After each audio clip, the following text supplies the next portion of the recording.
దరిద్రుడు చచ్చిపోయినప్పుడు దేవదూతల చేత అబ్రహాము రొమ్మున ఆనుకొనుటకు కొనుపోబడి జూలై 1, 2015 ఆ రోజు వరకు ఈ వచనం నాకు అర్థమయ్యేది కాదు. దేవదూతలు వచ్చుడేంటి, తీసుకెళ్ళడేంటని. మా మామగారు చనిపోయిన తర్వాత మా అత్తయ్య మాతోనే ఉంది 4 ఏళ్ళు. 12 గంటల 10 నిమిషాలకి బాబు అని అరిసింది. ఉరికెళ్ళిన లోనకి చెమటలు గింటలు అంతా పట్టేసింది.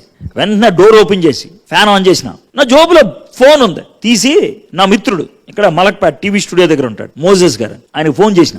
ఏమైంది బ్రదర్ అన్నాడు. సార్ మా అత్తకి బాగా చెమటలు పడుతున్నాయి, టెన్షన్గా ఉంది, ప్రార్థన చేయండి సార్. స్పీకర్ ఆన్ చేసి చెవు దగ్గర పెట్టి అన్నాడు. పెట్టినా ఒక నిమిషం 2 నిమిషాలు ప్రార్థన చేసి ఆమెన్ అన్నది మా అత్త. వందనాలయ్యా అని అన్నది. ఆయన అన్నాడు, బ్రదర్ పక్క రండి ఒకసారి అన్నాడు. పక్కకు వచ్చిన. ఏం బ్రదర్ అన్నాడు. బ్రదర్ ప్రార్థన చేస్తా ఉంటే దేవుడు నాకు 2 దేవదూతలను చూపించాడు. దేవుడికి ఎవరికైనా ఇష్టమైతే వాళ్ళని తీసుకురమ్మని దేవదూతలను పంపిస్తాడు. అంటే ఏం చెప్తున్నాడు సార్ అన్నాడు. ఏం లేదు, మీరు వెనక్కి తిరిగి చూసేటప్పుడు మీ అత్తగారు చనిపోయి ఉంటారు, ఆమెను దేవుడు తీసుకెళ్తున్నాడు. వెనక్కి తిరిగి ఇట్లా వచ్చి చూసినా చనిపోయి ఉంది ఆమె. నాకు అప్పుడు అర్థమైంది దేవదూతలు రావటం అంటే ఏంటని.